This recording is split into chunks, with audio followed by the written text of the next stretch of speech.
एक विशाल राज्य था जिसका नाम सुवर्णपुर था।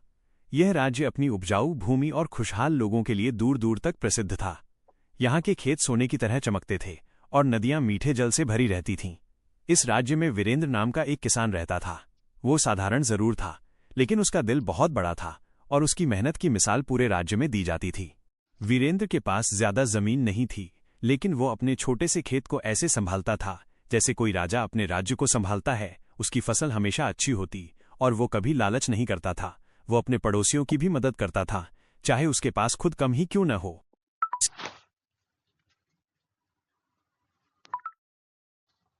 एक राजकुमारी रहती थी जिसका नाम रागिनी था।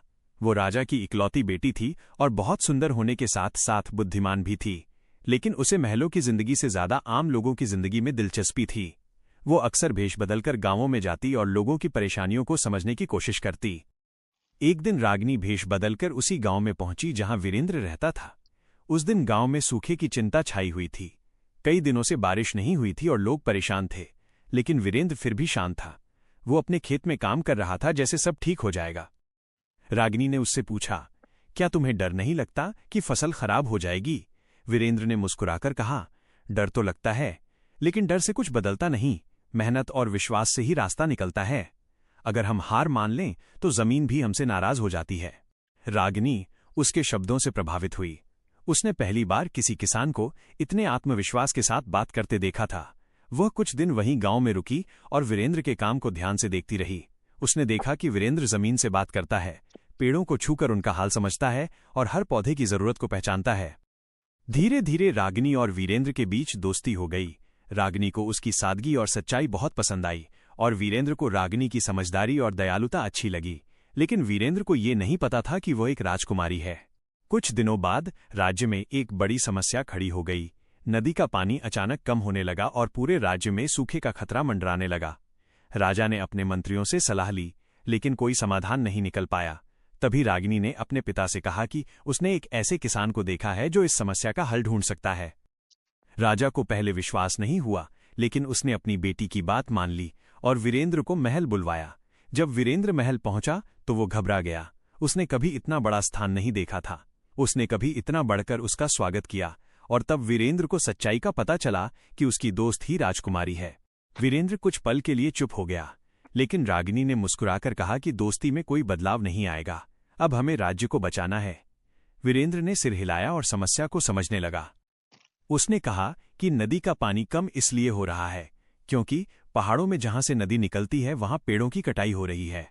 अगर हम वहां फिर से पेड़ लगाएंगे और पानी को रोकने के लिए छोटे छोटे बांध बनाएंगे तो कुछ ही समय में स्थिति सुधर सकती है।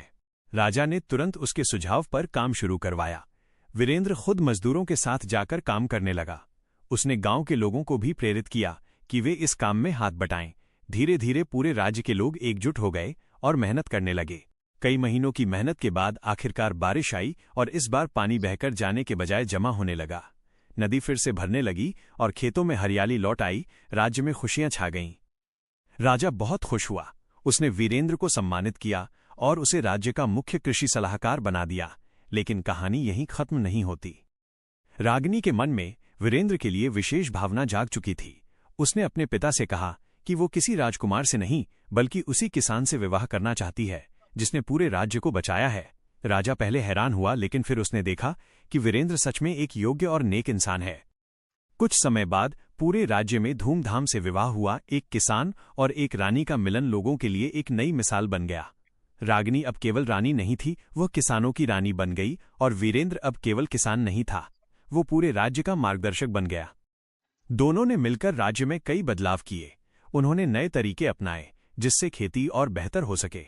उन्होंने ये भी सुनिश्चित किया कि कोई भी किसान भूखा न रहे और हर किसी को मेहनत का सही फल मिले। रागिनी अक्सर खेतों में जाती और किसानों से बात करती। वो उनकी समस्याएं समझती और तुरंत समाधान निकालती। वीरेंद्र उसके साथ हर कदम पर खड़ा रहता। दोनों का संबंध केवल पति पत्नी का नहीं था, बल्कि एक मजबूत साझेदारी का था।